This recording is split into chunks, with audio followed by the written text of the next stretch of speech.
Napakaswerte ko talaga. Sapagkat biniyayaan ako ng langit ng kagwapuhang hindi matatawaran, meron pa akong lupain na talaga naman kahit saan kalumingon akin po yan. Oh, Makata. Kumusta? Welcome, welcome. Senador, opo, hindi ko na ho kayo nabala ron dahil hinintay ko na lang kayo rito.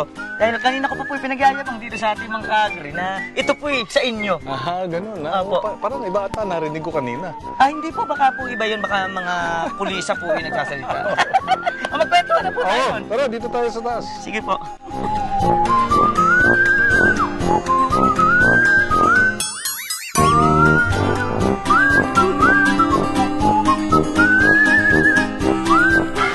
Ayan mga ka-agri, ito na po ang ating segment na tinaguri ang Agrihan Tayo. Kasama po ang talaga namang aking nire-respeto iniidolo, Senador Francis Kiko Pangilinan, ang totoong may-ari ng hasyendang ito. Good morning po, Senator. Good morning. Hindi naman hacienda. Ang laki niya is less than 3 hectares. Ang pinakalinya natin organic. Lettuce, herbs, at yung traditional na mga gulay tulad nung nakikita natin sa pakbet.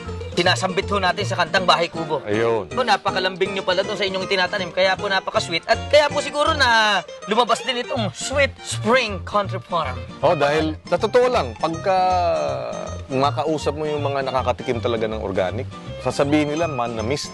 Bukod dyan, meron kaming spring water. Buhay na tubig. Ang tawag nila rito sa Cavite, ilat. Ako po anak ng magsasaka mula sa Hagonoy, Bulacan. Magsasaka rin ako. Nangarap ako na maging abogado, maging senador, siyempre balang araw, maging profesor. Pero kayo, senador, abogado, profesor. Pero ang pinangarap ninyo ngayon maging isang farmer. Paano po nangyari yun? Nag-chairman kasi ako ng Senate Committee on Agriculture. 3 taon din akong naikot sa buong Pilipinas, tinitingnan ang pagsasaka, yung mga piggery, mga poultry. Tapos doon, sabi ko, hanggat hindi ko gagawin mismo, hindi ko ito maintindihan ng lubos. Si Frankie at si Miel kasi parehong asthmatic. So may mga pagkain na bawal. Si Miel nun, hindi makakain ng itlog na yung puti, yung commercial na itlog. Opo. Kasi nagkaka-allergy. So sabi ko, ano ba itong pinapakain natin sa mga anak natin? So yun ang ating naging advocacy. Pagka meron kaming mga bisita rito, lalo na sa mga eskwelahan, lagi ko sinasabi, dahil 3 beses tayo kumakain sa isang araw, 3 beses natin kailangan yung magsasaka. Dahil pag hindi nagsaka yung ating mga magsasaka, wala tayong kakainin. Wala tayong aanihin at gugutumin tayo. Hindi naman natin minamaliit yung ibang profesyon. Sabi nga nung anak ko, siguro naririnig na rin niya ako. Sabi niya, dapat yung ating mga magsasaka, parang mga magulang natin yan. Dahil sila ang nagpapakain sa atin. So dapat, ang respeto na lang natin sa ating mga magulang, ganun din dapat ang respeto at pagkilala natin sa ating mga magsasaka.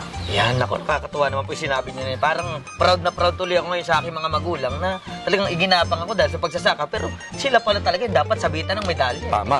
Dapat kung talagang sila ay parang ating mga magulang, dapat bigyan natin ng karampatang suporta at pangangalaga. Senator, mukhang hindi lamang po ito ang dapat nating tukuyin sapagkat napakalawak pa ng inyong lupain. Pwede po ba nating pasyalan pa itong mga nakikita ko rito sa likuran? Sige. Yan po mga ka-agri. Ito na yung libot-libot time.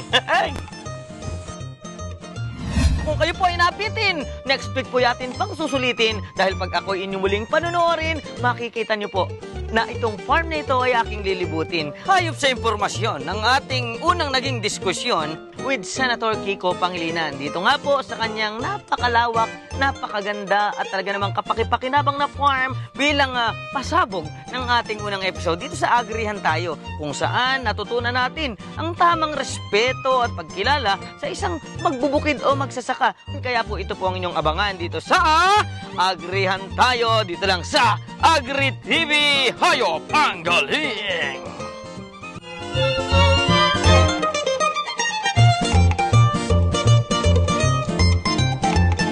Ito, herb garden namin ito.